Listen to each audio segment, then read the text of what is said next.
여러분 안녕하십니까, 진성호입니다. 긴급 속보입니다. 더불어민주당 양문석 의원이 의원직을 상실할 것 같습니다. 자, 방금 전 이 양문석 의원에 대해서 당선 무효형, 의원직 상실형인 이 사기 혐의에만 징역 1년 6개월에 집행유예 3년, 그리고 공직선거법 위반 혐의에는 벌금 150만 원이 선고됐습니다. 자, 지금 양문석 의원은 지난 공천, 이 총선 공천 때 친명공천이라는 비판을 받았습니다. 당시 굉장히 많은 의혹들이 제기됐음에도 불구하고 이재명의 민주당은 양문석 의원의 공천을 유지했습니다. 그리고 당선까지 됐습니다. 그런데 1심에서 징역형 집행유예와 선거법에서는 벌금 150만 원이 선고됐습니다. 이 둘 중 하나만 확정돼도 의원직은 상실됩니다. 자, 지금 조희대 대법원장의 633 특명 1심 6개월, 2심 3개월, 3심 3개월 내에 법에 따라 선거법 위반 재판은 준수하라는 이 특명에 따라 지금 굉장히 빨리 재판이 진행되고 있습니다. 이런 가운데 양문석 의원, 이거 빼도 박도 못하게 의원직이 날아갈 것 같습니다. 뿐만 아니라 어제는 정동영 민주당 의원에 대해서 검찰이 역시 당선 무효형을 구형했습니다. 자, 어제는 검찰의 구형이었는데 오늘은 아예 법원의 선고가 나왔습니다. 자, 이번 총선에서 이렇게 선거법 위반 혐의가 계속 나온다면 아무튼 재보궐선거가 엄청날 것 같습니다. 이번에는 특별한 경우가 현역 의원의 선거법 위반 혐의 재판은 민주당이 압도적으로 많습니다. 자, 무엇보다도 이 양문석 의원, 이 친명공천, 비명 학살이라는 그런 말을 들었던 지난 총선 때 공천을 받았고 당선까지 됐습니다. 그리고 그 이후 본이라도 하듯이 이재명 대표를 위해서 목소리를 계속 내왔던 인물입니다.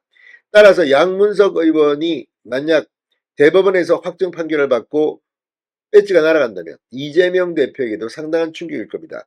이재명 대표의 친명공천이 낳은 비극이 아닐까 싶기도 합니다. 지난 총선 때 굉장히 많은 물의를 빚는 공천들이 자행되었습니다. 김경수 전 경남도지사는 이재명 대표에게 공개적으로 사과라고 했습니다. 이런 가운데 이제 한 명씩 부정선거로 배지가 날아가는 사람이 생길 것 같습니다. 진성호의 융단 폭격 시작합니다. 양문석 더불어민주당 의원을 융단 폭격합니다. 편법 대출, 재산 축소 신고 혐의 등등으로 기소된 양문석 의원이 1심에서 당선 무효형을 선고받았습니다.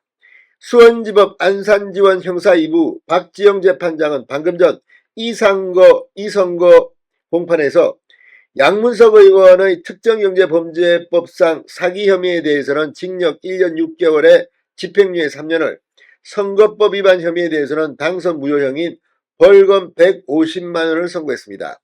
자, 공직선거법상 선출직 공직자가 공직선거법 위반 혐의로 이 100만 원 이상의 벌금이 확정되면 당선이 무효가 됩니다. 또 형사재판에서 실형을 선고받으면 역시 당선이 무효가 됩니다. 자, 지금 양문석 의원의 이 수원지법 안산지원의 선고는 상당히 중요한 의미를 갖습니다. 그동안 이재명 대표 1급 체제에서 일방적인 친명공천 의혹이 나왔던 사람들 중 지금 의원직 상실형을 대법원에서 확정 판결받게 되면 상당히 많이 친명 의원이 없어질 겁니다.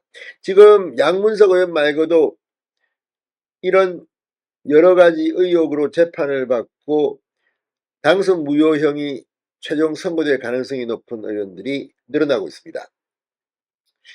자, 검찰에 따르면 양문석 의원은 2021년 4월 당시 대학생인 딸이 정상적으로 사업을 하는 것처럼 속여 대구 수성 새마을금고에서 기업 운전자금 11억 원을 대출받았습니다.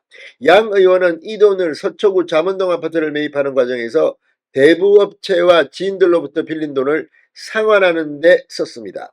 이후 양문석 의원 부부는 허위 거래 명세서 7장과 계좌 거래 명세서 2장을 위조해 새마을금고에 제출함으로써 딸 명의로 대출을 받은 자금이 사업 용도로 사용된 것처럼 꾸몄습니다. 양 의원은 지난해 3월 총선을 앞두고 이와 관련한 의혹이 불거지자 페이스북에 새마을금고 측에서 딸 명의로 사업자 대출을 받아 대부업체와 지인들에게 빌린 돈을 갚으라고 먼저 제안했다. 대출로 사기를 당한 피해자가 없으며 새마을금고를 의도적으로 속인 바 없다 등의 해명글을 올렸습니다. 그러나 검찰 조사 결과 새마을금고가 먼저 대출을 제안한 사실이 없고 자금 용도를 속여 대출이 이루어졌으며 새마을금고가 대출금 사용처 확인 절차를 이행한 것으로 확인됐습니다. 자, 양 의원은 총선 후보자 등록 시 아내와 공동으로 소유한 아파트 가액을 실거래가인 31억 2천만 원이 아니라 공시가격인 21억 5,600만 원으로 축소 신고한 혐의도 받고 있습니다. 검찰은 양 의원의 해명글과 재산 축소 신고가 당선을 목적으로 한 허위 사실로 보고 이 공직선거법 위반 혐의를 적용했습니다. 그러니까 이거 하나만 가지고도 배지가 날아가는 겁니다. 그런데 여기에 사기 혐의가 징역 1년 6개월에 집행유예 3년입니다. 양문석 의원, 물론 예단할 수는 없습니다. 뭐 2심, 3심이 있습니다. 그러나 1심 판결로 미뤄짐작컨대 민주당은 부정선거로 의석 하나를 잃을 것이 확실시 되고 있습니다. 진성호의 융단 폭격이었습니다. 여러분 감사합니다.